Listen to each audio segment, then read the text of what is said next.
Good evening and welcome to the January 18th, 2024 Board of Directors meeting, and for the Pledge of Allegiance. I pledge allegiance to the flag of the United States of America and to the republic for which it stands, one nation, under God, indivisible, with liberty and justice for all. Before we begin with the public input statement, on the agenda, it has us finishing with an executive session. We need to table that until February 1st. We're collecting more information, so we need a motion to do that. I motion to table that Second? item. Second. All in favor? So first on our agenda is the public input statement read by our board chair, vice chair. The first public input session is a 21-minute session with each person having no longer than 3 minutes in which to make a statement. But a second public input session may be held at the end of the meeting if allowed by the board chair. Each speaker will give his or her name, address, and reason for speaking. Public input is designated for district residents, but the board chair may grant non-residents the opportunity to address the board. Statements concerning subject matter that falls under the law regarding executive sessions, for example, matters involving personnel, cannot be made during public input. We as a community pledge to treat each other as we wish to be treated. We pledge to seek understanding when there may be disagreement. Regardless of outcomes or opinions, we pledge to move forward with respect. This is a time for comments or questions for the board, but please be aware that questions may not be able to be answered at this meeting. Thank you. Do we have public input at this time?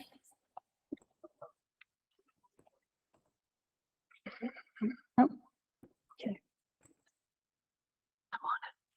Yeah, my name is Kenneth Dutch. I live here in town, and I regret to have to say that I was informed yesterday with one of my customers, a real small auto body shop here in town. He told me, this is, I think it's 17-year-old senior, that he had actually witnessed some drug transfers in the laboratory.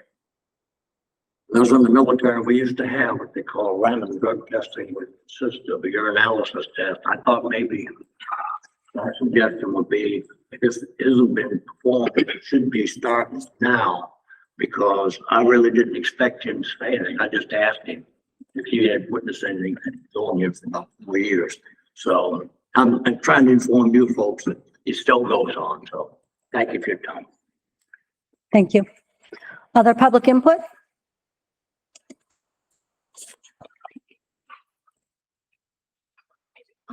Just to clarify, I am a non-resident. My name is Joe Rafferty.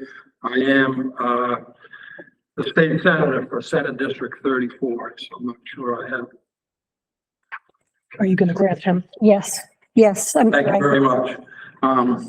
Chair Lovejoy, Superintendent Bovee, thank you very much for the opportunity to be here this evening. I wanted to stop in and introduce myself and as a potential resource for you in the event that you might need it in terms of any legislation that you see that you need clarification on or have concerns about. I'd be happy to answer any and all questions I could. I also want to commend you folks. I know that you are facing numerous challenges in the position you're in. I'm the same type of board, just at a different level.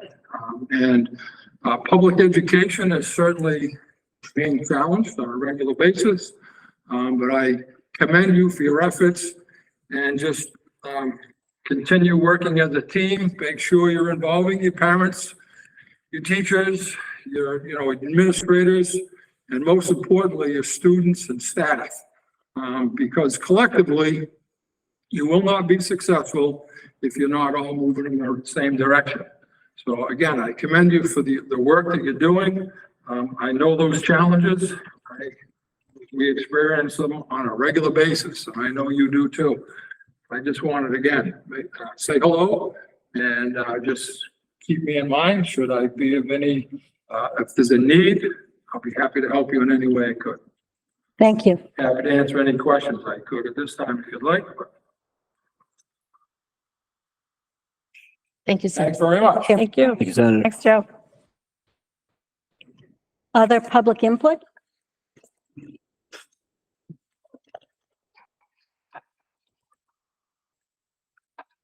Mark Rulard from North Berwick. Last meeting, Susan Shane mentioned that, you guys had to edit the, videos before they were put out. I think that's wrong. I think they should be, it's public information. They should be live so that everybody can witness it as it happens. Thank you.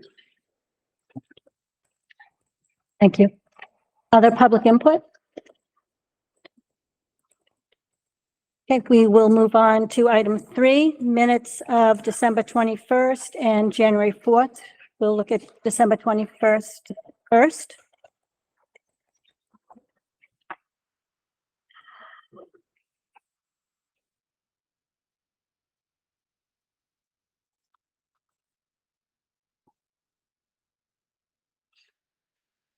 I'll make a motion to. Any just, no errors? Okay, Those were the ones we edited? Yes. Yes, Mhm. yes, and thank you. I think that's. okay. Motion made to Approve. And a the, second? second? All in favor? I'm abstaining. Okay. And moving on to the minutes of January 4th. Hold on one sec. Do we have an abstention on that one? Yes, Oh, sorry. Yes, you're right. I'm on January. Thank you. I just want to be sure. January is only one. Thank you. any discussion about the January 4th? Yes. So, and I'm searching out where, so in.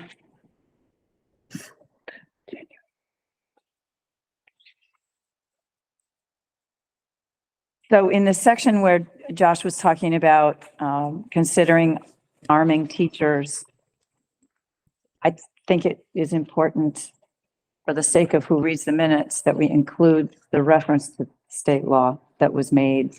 Sue, I think you mentioned it, Yeah. Oh, and yeah, it's not here. And I think as people read these on the website, it's important to have that information. I feel like I put it in here somewhere. Hold on. Yeah, there's a definition of firearms, you're right. So that's fine. There's a definition of firearms and there's a state statute against firearms. I have no problem doing that. That's not the only type of arming, that is Right. available to a school board, right? So I'm asking us to consider that, but I'm fine with what you're saying about firearms. That is state statute. That is correct. Want to do what you want to do. It would require legislative changes. Not if we're not talking firearms. So again, I have no problem with the edit saying in regards to firearms, that is correct. There's a I think definition. understanding was that it was firearms because we were talking about guns that operate using a handprint, and that to me is a firearm. There are, Look at page 5. Yeah. There was the piece where, it's the paragraph where Ms. Janice asked for a comprehensive staff survey. That's where I noted, the yeah. illegal piece, but it was, I said weapons, not firearms. So, so that is there. Did you want like the actual, were you looking for the, Yeah, I think when we put these out, and we're talking. put that in? Yeah. Board members are having conversations about arming teachers. I think that piece of information is important to be in the notes. no, I just asked this, it's the specific state statute that regards to, is in regard to firearms. It is, yes. There, yep, no, I appreciate you asking. Thank you for your involvement. So we're having a discussion about the minutes and there was a discussion about, arming teachers last time. That was brought up by me as a board member. And Mrs. Wheeler is asking that we just include the state statute so that community members that are reading the minutes understand the state statute in regard to firearms, and that it is against state law to, have firearms in schools. And I'm just saying, include the specific state statute. Because when I talk about arming teachers, I'm not talking specifically about firearms.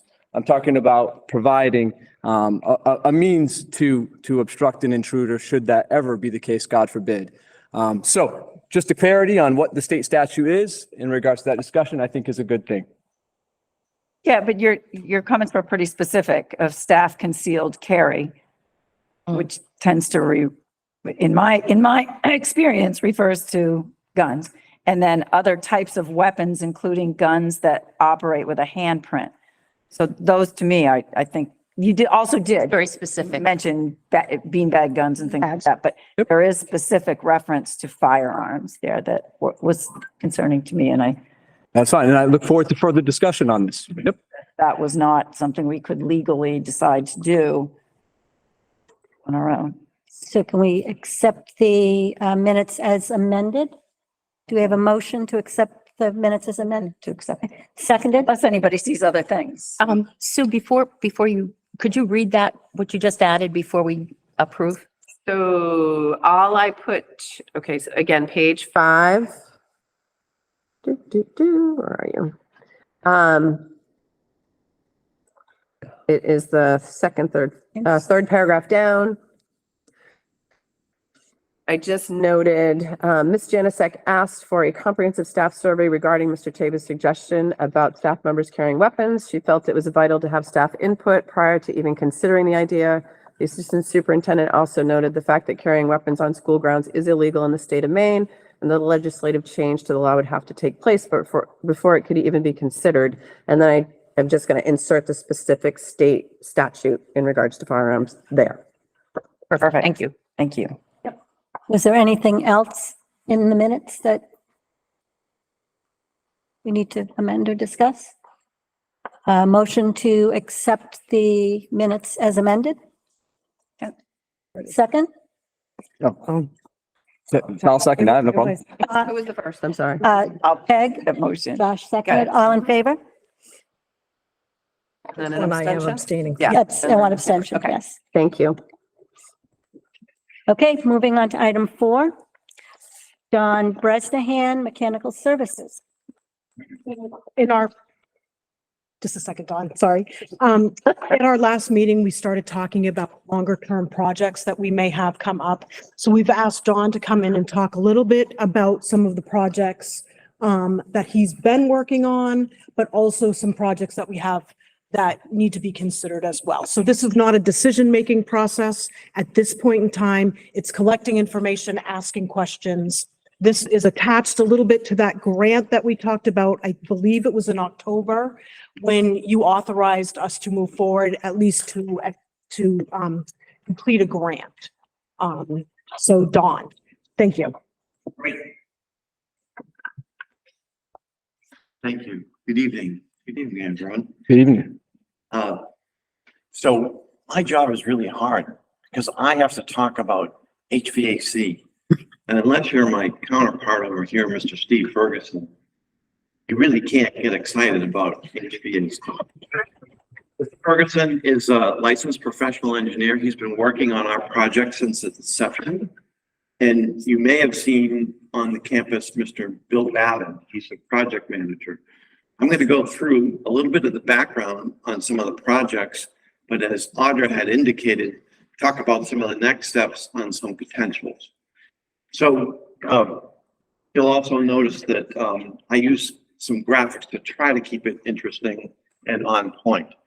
So first off, you'll notice that on the bottom, I talk about being taxpayer focused, and I think that that's really important because replacing HVAC equipment in balance with everything else that you have going on is a tough capital expenditure. And what we try to do is with the aged facilities, and I'll give you an example. In this district, 3 schools were built in the 80s. And when something gets, a building in particular, more than 15 to 25 years old, some of the components wear out and those should be replaced. And oftentimes what happens, there's 172 school districts in the state. What happens is the HVAC related ones, ventilation systems, electrical systems, they don't get replaced. They get further down the priority. But yet, isn't it interesting that we all came in tonight on a cold night and we expected what? We expected the heat to be on. We expected the lights to be lit. And that all doesn't happen by magic. Also, some of the things that happened during the pandemic was the legislature, and it was interesting to see the legislator that was just here. They passed a law called LD 705, which requires all school districts to have ventilation air. And there's no controversy on this. Ventilation air helps not spread contagious diseases, but it also does another thing. It actually helps cognitive learning ability. And I think all of you on the school board, sorry about that, want kids to have the best chance of learning. So the other thing we try to do in balance is when you put in new equipment is actually reduce costs of utility and maintenance, because we're not on an old piece of equipment putting duct tape and baling wire and making it go for another year. And so what we did, at least on phase one, was we focused on 3 buildings primarily, except for the energy savings projects. Looked at the heating systems, the ventilation equipment, and lighting.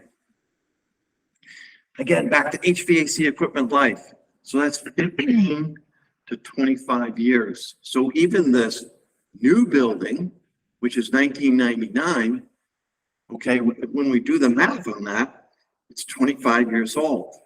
Wow. So some of the equipment should be coming in a new building, what is perceived to be new building, at the end of its useful life and should be replaced.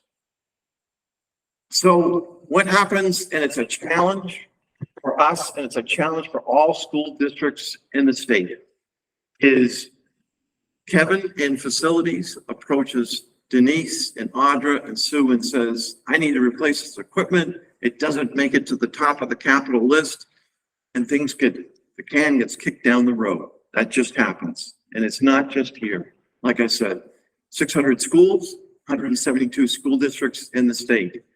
So our challenge, what we try to do, is take advantage of programs that are available to school districts and try to get those funds, the grant funding and incentive, and bring it forth to, I keep hitting this, and I'm not Italian, I'm talking with my hands, and show why now would be a good time to consider improving the facilities. So what you don't want is this, especially in a 300,000 square foot facility like we're in, where there's 1,200 students, to make that call. No school today. Why? We don't have heat. And that can happen when you don't replace or upgrade aged equipment. And it happens statewide. So on phase one, which we're in the midst of building and will finish up by the end of the summer, we did a bunch of things. And we divided into 2 projects, really. We divided into energy savings projects, replacing lighting with LED lighting, putting in building insulation, things that were missed even when the building was built. I'll have you know that the architects and the engineers, in their infinite wisdom in 1999, undersized the boiler plant in this building. Undersized the boiler plant in this building. So Kevin Moore, for 24 years, has been having heart palpitations because on a day like today, both boilers would be running full on, and he would hope and pray that one of them wouldn't break, because otherwise we wouldn't be warm. We might even have to cancel school. So what we did was we did all schools energy savings upgrades paid for themselves in a short amount of time. Collectively, it saved $160,000 in annual energy savings, gas, oil, electric. The second thing that we did, and look at this now, because this is a once in a lifetime thing. It's hard to use pandemic and COVID and good thing in the same sentence. It just is. However, the ESSER funds that were available, thanks to the kindness of the administrative team, they designated certain dollars to pay for projects, including what's called a VRF project. Mr. Ferguson, I'm not an engineer. What is a VRF? What does it do? Yeah, it's VRF stands for variable refrigerant flow. And the system is refrigerant based, but it's a really efficient way of doing heating and cooling together. And one of the reasons it was such a great fit for Hussey was because that school had a tendency to overheat significantly. And the student population, that was not good for the student population. So the VRF system went in without making a lot of disturbances. It went in, it's operating really efficiently. It's one of the reasons that the Efficiency Maine gives grants for this system now. It's a system that they're advocating for strongly. Thank you. So the cost of that project is 1.3 million, 100% paid for by ESSER funds, government funds. And then on top of it all, because Efficiency Maine is trying to get everything electrified, right? At home, they're pushing heat pumps. Can you put more heat pumps in your home? There was a check that was made out and collected the other day for $379,000. So not only did the government pay for the VRF project in a building that was very hot, Efficiency Maine then provided incentive because a VRF project, an electrification project, is incentivized. So you get almost $380,000 cash check. Now, I know that boards, communities, everybody is interested in, boy, we want more of that. But I have to tell you, this is kind of a once in a lifetime thing. And that's why when Audra referred to the revolving renovation funds, that's kind of our phase 2 approach of, with this old aged equipment, how can we present to you, and Audra's 1,000% correct, on February 1st, for those 10 submissions that we put in on your behalf, all 10 could come back from the state and they'll say, they'll pick up a portion and then the balance will be financed at 0% for 10 years. 0% in today's market or any market is a good deal, but that's totally up to you. If it comes back and you don't want to move forward with 1, 2, or all 10, that's totally up to you. But the good news is, and again, it's hard to get people excited about what you're seeing up there, but from our perspective, when you put in new boilers like this, and they're working so well that on a very cold day like today, when you walk into that boiler room, the boilers are off. And why are they off? Because they produce enough heat efficiently and it's being distributed throughout the building. And even if it gets a call for heat, there's enough excess heat that's being produced by these boilers. So we're saving energy and you're replacing a main component of what is essential to educational services. No heat, no school. Have to keep the doors open for educational services. This is not a superfluous technology. This is essential for educational service. Same thing in the high school. Again, when I told that story, true story, talked to Kevin Moore, boilers just running flat out. And now these boilers on a day like today, they go ahead and they heat the building and they maintain. If it gets really cold at night, 2 can come on and will come on. If one fails, there's a redundant one. So we're redundant, we're reliable, and we're efficient. So in summation, for phase 1, which again, we'll finish up at the end of the summer, focus was on heating in those 3 schools, and we'll finish the middle school boiler plant this summer. We did portions of ventilation, addressing the law, LD 705 for Hussey and the middle school, and we did the energy savings projects at all schools. Phase 2, which we'll hear about on February 1st, whether on or about February 1st, the Maine Department of Education will send a letter addressed to Audra, and they'll let her know for the applications that we prepared. And these were stamped. Steve is an independent professional engineer. He does not work for my firm. They were also stamped by another professional engineer to show the Maine Department of Education, these are the true needs of these schools. This is not a vendor pushing something that says, put our equipment in, you need this. Two independent engineers certified that certain heating equipment, certain ventilation equipment was required, and grants were applied for. So that decision will come up on or about February 1st. And the discussions I've had with Denise, Sue, and Audra were, I'd ask you as a board to make a decision on individually on each school or collectively, whether you'd like to move forward based on the grant. We'll know how much, and then how much will be outright forgiven. So if it's $1 million project, it's possible that 50% will be outright forgiven. The balance, or $500,000, would be therefore financed for 0% for 10 years. And that's done through the Maine Bond Bank. Because there's a lot of work that still needs to be done on our part in terms of engineering, making sure that we have the right equipment engineered properly and costed. So if the grant is for $1.21 million, and we build it because it needs to be by the law and by the restraints of the Maine Bond Bank, project needs to be completed by September of 2025.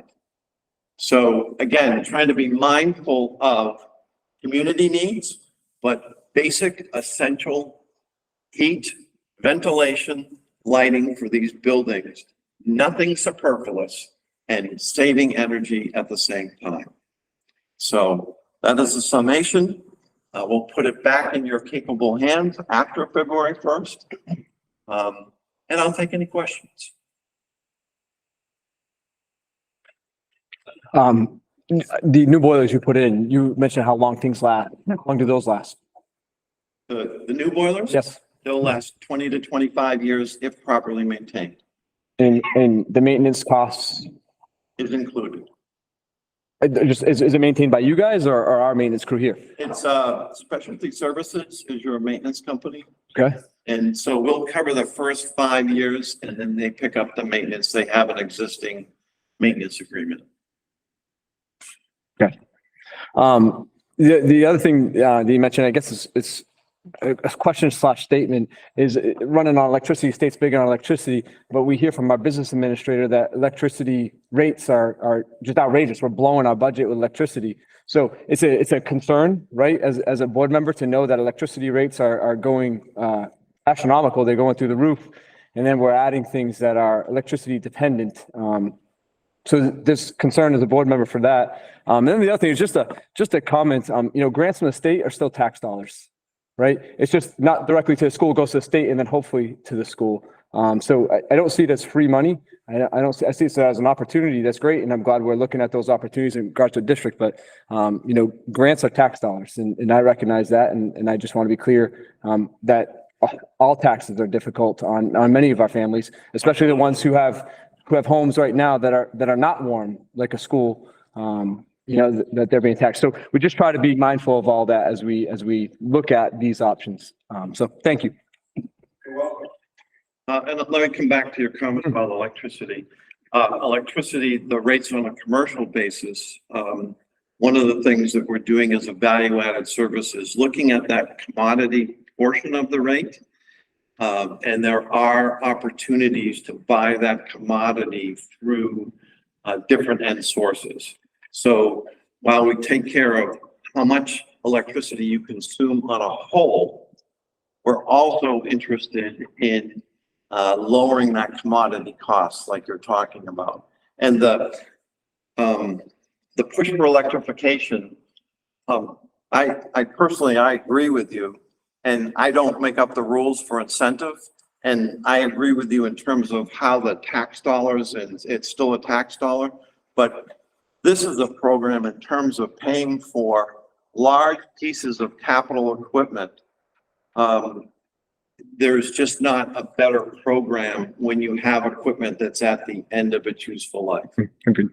So, any other thoughts or questions? Hey, thank you for your time. Thank you. Thank you. So Kevin, I'm going to put you on the spot. Do you want to talk just a little bit about your experience and how things are going at Huzzy and the high school? Pretty basic. I mean, it's amazing what we have here now compared to what we did have. Going back to Dawn's comment about being undersized and being one short. It's been some sleepless nights the past 22 years, wondering if we're going to get through the night, knowing that they're undersized all along, and that discussion was taken way back when the building was built. People had that concern. And I think Steve, when he came through, and when Dawn came through, they kind of did their walkthrough, they kind of looked at it and went, we need another one. So in the meantime, with these 3 new ones that we currently have in, kind of walking the board through now, and like Dawn just kind of addressed that this time of night, oil's not even running. Whereas before, the 2 that we used to have would be running full bore right now, trying to keep up with this building in unoccupied. So it's been a tremendous difference here. The Huzzy School, same exact situation. Just replaced 35-year-old toilets that we've had in us capital improvement plan for a number of years. And again, same situation. That building's pretty much being heated on. Set in as backup. So it's been amazing. I haven't had the complaints as far as heating goes that I used to have at Huzzy through the old pneumatic system. Whereas this system is like right on the money as far as 7 points go and what the room's telling us what it's doing. I mean, it's balanced. Again, right on the money, whereas before, it's kind of nice to be able to see what the building's doing. But that'll check their stats. Kind of, I didn't have the computer-based network program that I have now to view what's going on in these buildings, to make changes to when we see something's wrong. We'll be able to log on the computer, fix something, possibly right over the computer, rather than getting up, middle of the night, having to travel. Luxuries have been, for me, that was second. So that's what program that they put us into currently to continue on the road for us, putting it out. Yeah, that's it. Thank you. Any other discussion on that? I have a quick question. Can we get some kind of a comprehensive list of what second phase will mean? Point? Really? Yes. And when we receive that letter, we will have documentation of what was approved and not, so we can certainly compile something. Thank you. Moving on to item 5, financial summary for December. All right, Denise is coming up, and here is a quick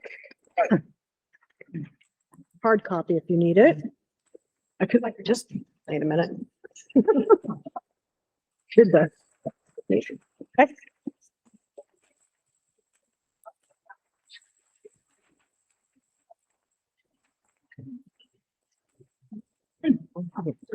Summary for December 23 was shared with you, and you have your, you can see that we collected at half point through the year. Our income, we're about 50% remaining, which is true to form. We have about 10% remaining that's unencumbered. That means most of the encumbrance money is salaries and benefits through the year. So we still have things to spend, but we're progressing pretty much in line with how we did in fiscal 23. And my big news of the $80,000 check this week was just shared, so that's a good thing. And I'm not sure if you have any questions. Questions? No? Okay. Thank you. Looks good. Denise. And moving on to item 6, SRO grant discussion continuation. So prior to December break, we had discussed the fact that the district had worked in conjunction with law enforcement to secure a grant for an SRO in Lebanon. So we had an initial presentation. There was a request from the board to have Principal LaFrance check in with families and come up with a survey to ask families if they would support that or not in the building. And then more about the funding. What does the funding exactly look like? So we have that information again for this evening to go through as a second round discussion. And Sue's going to talk through some of that. Sure. So go ahead. Excuse me, as a first step, for those in the audience who might not know what an SRO is. Yes, Certainly. thank you. So SRO stands for School Resource Officer, and we have 2 SROs in our district currently, one at Noble Middle School, which is provided through the Berwick, in conjunction with the Berwick Police Department, and one at Noble High School, which is provided in conjunction with the North Berwick Police Department. So we were discussing, actually, a citizen brought forward a request last year for us to investigate the opportunity for an SRO in Lebanon, primarily because there are not a typical law enforcement, like the police department isn't in Lebanon, but they do get serviced by both, originally it was state police, now the sheriff's department covers it. So we went forward with it, talked with Sheriff King, who's here tonight, and they applied for a COPS grant, is what they call it, and not for just an SRO here in our district, but potentially in other school systems as well. So and they were approved. And so now we're moving forward with the question of, do we want to access that funding or not? When we met the last time, one of the requests was just what do parents, and we only targeted parents actually, because that's our easiest way to access information and survey people. So Heather LaFrance, who is the principal, was able to just put out a Google survey to the families, and we had about a 40% response. So there's 164 responses that came forward. Of those 164, there were 152 yes responses to and there was very simple question: would you support having a school resource officer for the Lebanon schools? So of the 164, 152 said yes, 10 said no, and 2 people just felt like there wasn't enough information to have an answer to that question, which is fair. The other, and then that's basically there. We did offer opportunities for comments, and there were a variety of comments based on a variety of different things. So from this seems like a no-brainer to absolutely not. I don't think that's a good spend of our money. Of the 10 folks that said no. So there's just that piece of it. So then just to get to the down and dirty of what does it cost in order to have an SRO in Lebanon with the support of a 3-year grant. I'm going to pass this out to you guys. I worked these numbers with Sheriff King and Greg. No, we need more. Oh, need some more? Sorry. Yep. Thank you. You can send them that way. Yeah. Okay. Yeah, you should have enough to go. Yeah.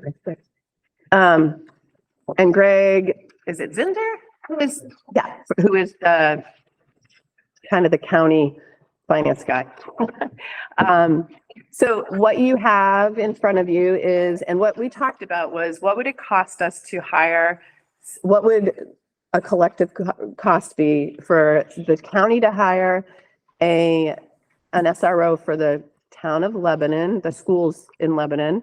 And we went from a low end hire, which is a kind of a brand new person coming in, and this is accumulation of salary, all benefits, and some of the expenses that would come, like I have the actual data right here, but so it's wages, fringe benefits, medical insurances and all that piece of it. And then the additional operating expenses like uniform and cell phones and the things that you need to have in order to actually do your job as an SRO. A low end hire is accumulation is 112,896.94 per year. Upper end established person, been there for a long time, 144,709.27. So with that, if we were to just, and the way that it works in our world is we pay for 9 months out of the year because the person only works for the district for those 9 months. Our cost would be, if we did not have the grant, it would be a range of 84,000 to 108,000 based on what's going on. And of course, I can't give you hard and fast because we don't have the person that we actually would hire, right? And then if with the grants factored in, so the grant is an interesting thing. It's $42,000 per year. But it is not like a direct 42,000 off of our costs. It has to cover the grant. It has to cover the county's cost. And then whatever is left can come to us. So it sounds a little weird, but it ends up being like a $10,000 reduction for us. So with that taken off, again, so the low end new hire for a person with the grant included for the county is 70,896 up to 102,000. And then with our $10,000 taken off extra, it will range between that $60,000 and the $92,000 approximately. So obviously this is not just a willy-nilly kind of a conversation. It's real money and we need to talk about that. This then, the cost of the vehicle is an additional piece. It's a $50,000 vehicle basically spent over, we would pay for it basically over 3 years. And we pay only a certain percentage of that, 66% of that, based on what Greg and I talked about today, because it was also going to be utilized in the non-school months by the county. So that's approximately 11,000 per year for 3 years. So I wanted you guys to have as close to the hard numbers as I could. I will never say that this is absolute, but it is a range for you to see. So Sue, who covers the 3 months that we don't cover? Is that the county? That's where the county piece comes in. Yep. And that's actually a big, so I don't know if I'm going to explain this correctly, but I'm going to try. So when I talked to Greg today about that piece of the 42,000 and making sure, like, how do we as a district benefit from that? So the county would only hire an SRO for us if we agree to do that. Otherwise, they're not hiring this person for any other reason. So that grant money has to be able to cover the county piece of it, because the other part is as we know, as taxpayers, our district will be the one who completely benefits from this person for those 9 months out of the year. And the other members of our York County are not obligated to pay for that time frame. So this grant would help cover part of that cost. I'm not sure I explained that correctly. I mean, clearly, but I think that's the general gist of it. So it's an offset for them. But they would take that person, whoever, if a person was hired, similar to the way we do it with Berwick and North Berwick, that person sort of gets absorbed into the police force for the time that they're not working in the school system and their benefits. Necessarily be in Lebanon in the summer? Is that what you're saying? Right. I would say that this is a county position that is, yeah. So like our SROs are in the town of Berwick or North Berwick. Right. But again, police. But they would not assign, if we were to do this. I can't say that for sure. Lebanon? I can't say that. I don't know that. That changes things. Well, I think it's a question of, so this is not a contracted Lebanon sheriff or a deputy. This is an SRO for the Lebanon schools. So it is very different than what, I think we just need to be really clear about that. This is a school district piece, not the town of Lebanon. Now, Sheriff King is here. He might be able to answer whether or not that person would be assigned to Lebanon, but I don't know that we can demand that. Can I rephrase just Sure. to make sure I understand? Yeah, So this person would be hired by the county for 12 months, right? They would work for the county for approximately 3 months, and the grant pays that first. Whatever's left over is contributed to the school district because they're an SRO in the Lebanon building for Right. 9 months. Do Right. I have that correct? yes, I think that's accurate. Okay, and what was said is that during their, because they would be a county deputy, Right. right, hired by the county decides where that person serves. During the 3 months, they're not an SRO. Yeah. In Lebanon. Okay. Yeah. Thank you. Thank you for that. Mhm. And the county will basically recruit and train that person? Yes, we do not hire police officers. So, yeah, it's up to the county to do that. Mhm. And just, is there any, what happens after the 3-year grant is up? We may have to make a decision whether or not we want to continue that or not. Because that would be so currently what happens for Northbrook, so again, the original SROs in our district did begin with a COPS grant. And then at the end of that time frame, after the 3 years were up, we met with our town officials and decided what we wanted to do in terms of going forward. So we just maintained that partnership with them. And that would have to be the question, whether or not it would want to be continued or not. So we can step away if we choose to. When do you need a decision? Like, when do you just Um, need a decision whether we are moving forward or stepping away? I Is there think a we deadline? need to make a decision by the middle of February so that these guys can choose to send that funds to other places if we do not want to take it. Because I think that's only fair. What happens if we do decide to do it and we have a vehicle that we paid? The vehicle, actually, when I talked with Greg today, he said the vehicle after 3 years belongs to the district. Even though it's being used during, he's like, it's a 3-year, the vehicle is good for 3 years, really. Like, that's there. And so at the end of it, we would keep it. I'm not sure what we would do with it, but we would, if we chose not to go forward with it, we drive it around. I don't know. Have we started any talks with the Lebanon Selectmen yet?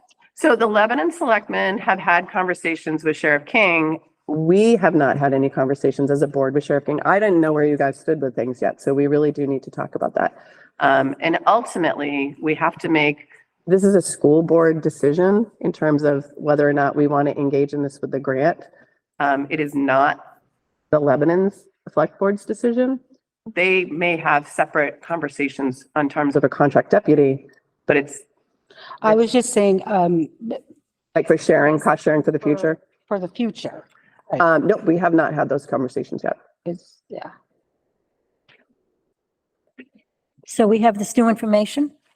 Do we want to think about it for a week or do we want to act on it? Are there other questions that Other people questions? have? I need to know, and I mean, Jerry had emailed me about this. I need to know where the selectmen are in their thinking, if they're even considering it. But I think what I'm hearing is it No. doesn't matter what the selectmen want to do. Yes, it doesn't, our decision can't be based, No, I understand Okay. that, but I'm talking about funding. If they, because doesn't the town cover? oh, the county. And North Berwick now, they split the cost, right? Yes. With the school. There is, yeah, yeah. This would be an agreement with the county, not Lebanon. So it would be at the end of the 3rd year of the grant is the question about asking whether or not Lebanon wants to be involved with that. But Sheriff King is here, so I'm going to put him on the spot for a minute, if you don't mind. Just in terms of, I believe you've had some conversations a little bit with the Lebanon Select folks, so maybe you have a better thought process than because I'm not necessarily in the know on this. So. Thank you, Mr. Lawyer. Yeah, I have had some conversations with the Lebanon Select Board regarding contributing to this. It almost, as soon as I started speaking with them, they started talking about having a contract deputy for Lebanon. So I didn't really get a lot of traction with that. And frankly, I think this gentleman's right. It is a school board decision whether you're going to have this or not. So, Lebanon is, I've spoken with Lebanon. several years to have a contract deputy there to provide some service.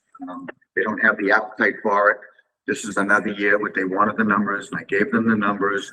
I've offered to come up and speak with them. I just haven't at this point done that. But it's just so happens that there's two collateral things going on at the same time. Right. Okay. Does anybody have questions for Sheriff King about the grant itself? I do not. No, I think it's a great idea. You know, Lebanon is one of those towns that, you know, we don't have a lot of personal contact with a lot of the citizens. You know, most of it's adversarial. And this is going to give us an opportunity to meet young people, to have some pro-social behavior with them, and to really to interact with the parents. So I certainly do want a school resource officer in Lebanon, and I just want to assure this board that they will be assigned to the school, that they will be at the school. So please don't think that they're going to be here and hear a call come into Lebanon, that they're going to rush off and take care of it. You know, that they're committed to the school while they're there. And the reality of the situation is that the school, the SROs that we have, they do the school year, and then they schedule their training and any conferences or anything like that during the summer months, and they take their vacation during the summer months. Actually, the RSO, the SRO for Massabesic, when I looked it up, during the summer, he's doing 9 shifts for us. So, I mean, he's going to be there. He's going to be, you know, taking care of the school. And she said, and Mrs. Austin's correct. We don't have a deputy for that. You know, we're going to be hiring for that. And I would expect input from the board, what type of deputy that you want, whether it could be a veteran officer or it could be a new hire. But I do appreciate the conversation. Thank you. Thank you. Thanks. Thank you, Sheriff. We want to take this for another meeting, or do we want to? Are we looking for more information? What would be, if we table it, what are we looking for? I think, do we have all the information that we're going to? You have what I can provide. So I think the question is really, I know it's a hard one, but where are you? Like, are you? I think one of the things that I would have a hold off on is we haven't seen the budget, Well, that's what I was going right? So this is a big piece of the budget. So sitting here and saying yes to this today would not help us when it comes to trying to formulate our budget in the long run. So I think we're kind of handcuffed a little bit because we kind of need to have some sort of a decision soon, but we also need to figure out where we're at in our budget and our percentage and whether or not we can absorb this figure in our budget without extremely raising the taxes to our residents. We usually get our budget books the middle of February. Is that correct? You're still on track to receive that. Yeah. Yes. So could we push the decision to the end of February till we've had a time to look at the preliminary numbers? But I'll look out in the audience and ask, Does that work? where did he go? What do you, he's Hiding. Sheriff King, what do you need? What's your? Oh, he's right there. What's your final, like, I know, final answer? Sorry, the acoustics is bad. That's okay. What's the date that you need us to be like, it's a go? Or not? We don't really have a date. Okay. But you know what, we are again, we had 3 grants. One was for, Massabesic, you know, they're all situated. I met with, Bonnie Eagle School District and I'm meeting with you. Okay. When does that grant close that we would lose it if we didn't say yes? Well, we have it, you know, and we're in, we haven't been given a drop dead date at this juncture, but, you know, I mean, again, if there is a drop dead date, I'll ask for an extension. But, you know, but that doesn't mean I don't want an answer because it's going to take a while to recruit somebody, to train them. And, you know, this is something that the school district doesn't pay for. If we get somebody, you know, we're going to get a new person. You say, boy, this is a great guy.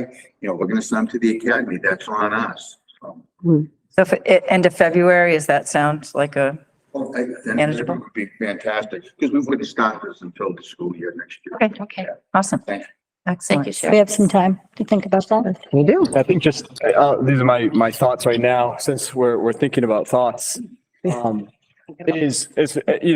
it's really expensive. I think about the intent, like what is the definition, the role, the intent of a school resource officer? And, I recognize that Lebanon students, they attend our middle school and high school. Is that correct? Yes. Right. And we have school resource officers in our middle school and high school. Is that correct? So our students are exposed to law enforcement in schools, like North Berwick and Berwick students to the same level, correct? I would say that in North Berwick and in Berwick, there's a little more interaction with the police departments and the police officers from those departments in those schools. Right. Plus we do the DARE program. Because they have local, They have- and our county officers could do that in Lebanon Elementary if they so choose. We don't have any policy that would say they can't come into our school and interact with kids, much like the Berwick and Lebanon Police Department. I'm not saying that you should, Sheriff, but I'm just saying we don't have a policy that says they can't, right? Okay. And then, if it's not about building relationships, although I understand that that's a fringe benefit, I truly do. It really is about safety. And I just don't think school resource officers are the only safety mechanism we should be considering. I mean, we know about school shootings that, in a matter of a couple of minutes, it's over with. Historically has been the case. And even if it was to happen in any one of our elementary schools, law enforcement, depending on where they are in the community, they're not going to be on site within those first couple minutes. And that's a tragedy. Like I'm just explaining what's true. So I think it's a matter of having that larger conversation about safety and wondering if adding a school resource officer at Lebanon Elementary is really the right decision. And if I think as a board, if we're going to make the decision that our Lebanon students certainly would benefit from that safety mechanism, I have a hard time sitting here saying that our North Berwick Primary, our Mary Hurd Academy, our Huzzy students don't deserve the same safety measure. And yes, I would actually suggest that we then put an SRO in every one of our buildings and figure out how we're going to float that budget-wise. That'd be $1 million expense on an annual basis, and we'd have to figure that out because certainly that can't be added to a tax base. So I do think that this is part of a much larger discussion. Safety is one of my biggest priorities as a board member. Safety is incredibly important, and we seem to be talking about one safety measure and not many. And so I look forward to continuance on the agenda, and I certainly will certainly share and bring more as it continues, because I do know we need to make a decision. Thank you, Audra. What is the coverage plan though? It was my understanding that the SROs that covered the high school and the middle school were also available to the other elementary schools?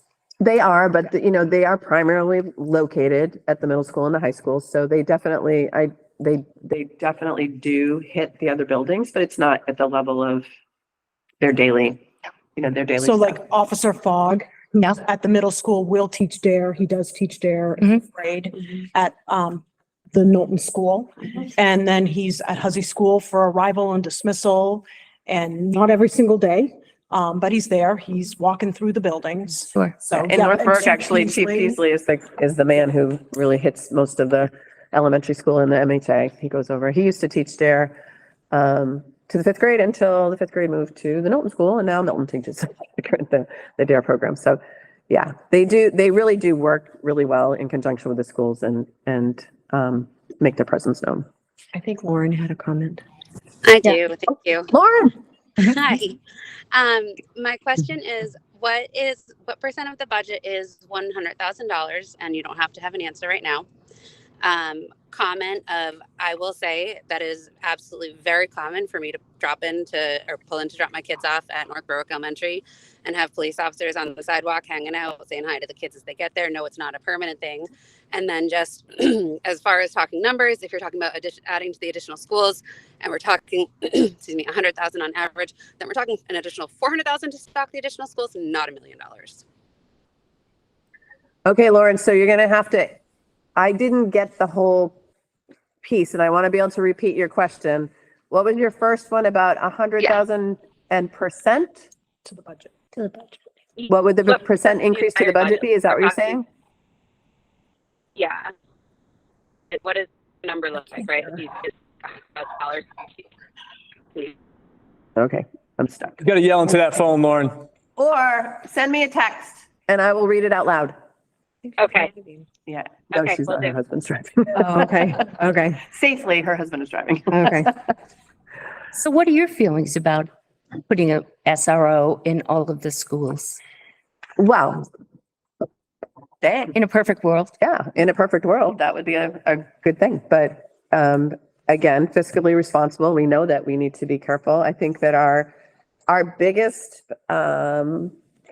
push in terms of this particular situation is really about, just like you said, Josh, response time and the ability to have somebody in the building who could handle a situation, who's trained and able. That would be, I think if that's our primary piece with this, not that that shouldn't also be looked at in terms of North Berwick and Berwick, yet again, the ability to get to the schools is much quicker in those two towns. So that's a piece of it. I'm reading Lauren's question. What increase to the budget is $100,000? Denise? Oh my goodness, poor brilliant. Putting her on it. And yes, it's a big number, but when looking at the whole budget, what are we really looking at as a percentage increase? And then she said, it was very common to see North Berwick PD welcoming students at NBES in the morning at drop off. So real. All right. So I'm not going to give you a percentage number right this minute, Lauren, because I don't have it. She did. But say we'll that. get it. She did say that. Yeah, we'll get it for you. Thank you. And certainly, I publicly want to commend our North Berwick police officers and our Berwick police officers for making our schools and our kids a priority and visiting them. That's just awesome. Yeah. And they deserve the accolade, and the Chiefs deserve an accolade for certainly making that a priority. Just makes me proud to be part of that community, knowing that that's happened. I think that's fantastic. And just truly thankful for that. Thank you. I will also add that we did have the Nighthawks game today. That's our unified basketball team, and Chief Peasley was there It was in the audience. It was a great game. So it Yeah. is a good relationship that we. Great. Thank you. So it sounds like I'm hearing we're not going to make a decision tonight.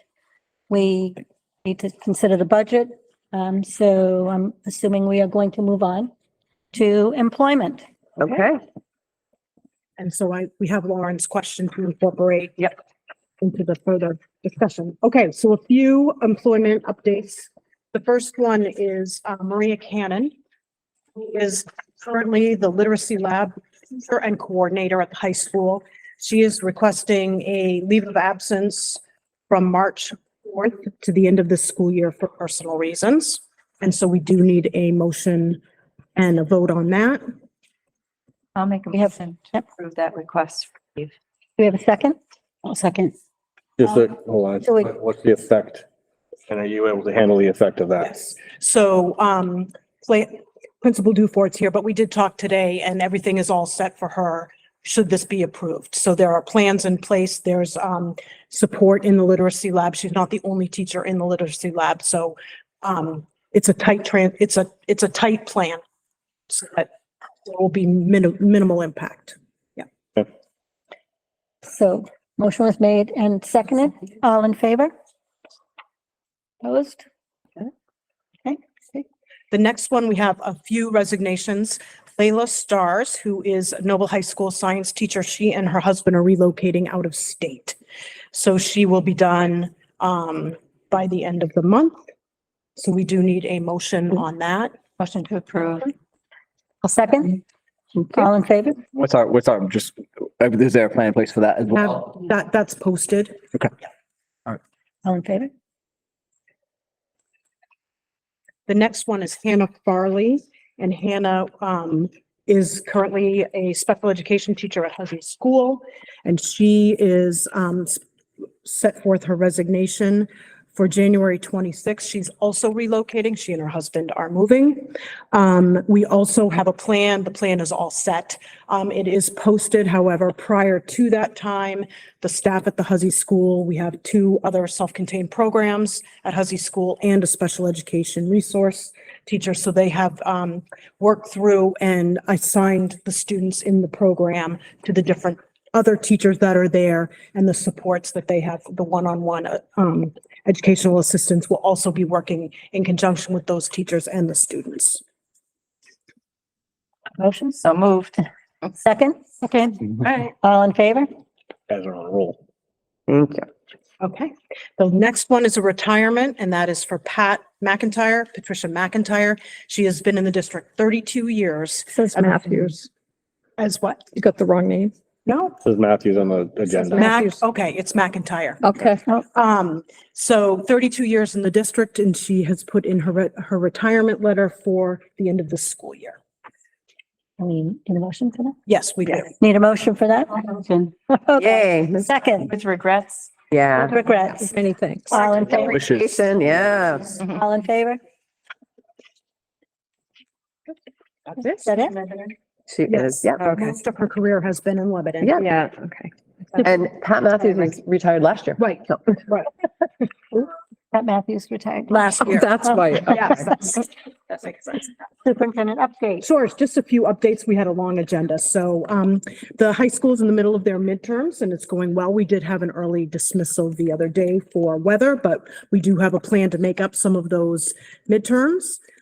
We have a band and chorus festival coming up this weekend for our high school students.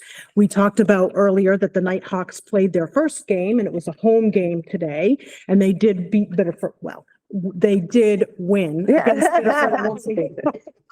It was very close game. Sometimes when we've seen the games, you know, it's been a little not close, but it was a nail biter there for a while. So that was very exciting. And I just want to confirm, I heard from most of you about February 8th for that 6 to 7 board workshop. And so we will just confirm that with Campbell. He's been on hold waiting for that. So we will set that up for February 8th. And for a workshop, it's a one agenda item, and that will be the board. You know, we'll just go through some of those board documents that we went through this summer. And did you set starting time for that? 6 to 7 p.m. 6 to 7? Yes. I'll bring some snacks. Yes. Okay. And is that, That'll be here okay. in the library. Yes. Any other? Nope. Thank you. Final public input? What else? Other for us? Yeah, does anybody- Sorry. other others? I asked other. You asked her. Oh, asked her. well, I was looking at, any other. Okay. Now, the final public input?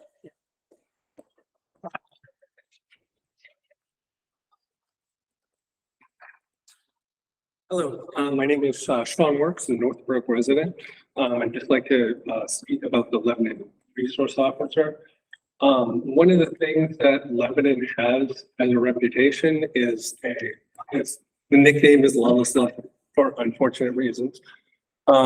This having a resource officer there, I think will help act as also as a deterrent, at least in one spot, to help keep, you know, if there's something that's going to happen, you're usually not going to choose the place where there is an officer. You would try to find other places. This would actually help act as a kind of an island and act as a deterrent. So I think that it's a good idea. Thank you. Thank you. Thank you. Other public input?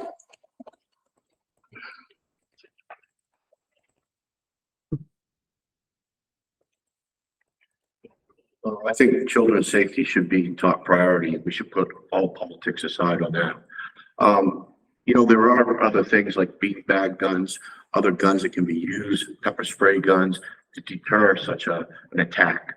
The other thing is the gun violence is based off a lot of it's mental illness. Everywhere we hear gun violence, there's mental illness involved.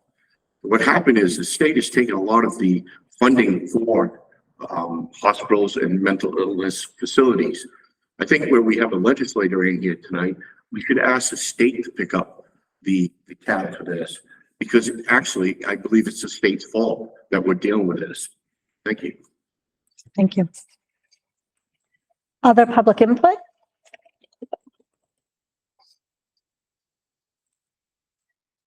Next on the agenda is adjournment. Do I have a motion? So moved. Second? All in favor? Okay, You got Kate. I did. Okay. All right. Thank you, guys. Thank you. Thank you.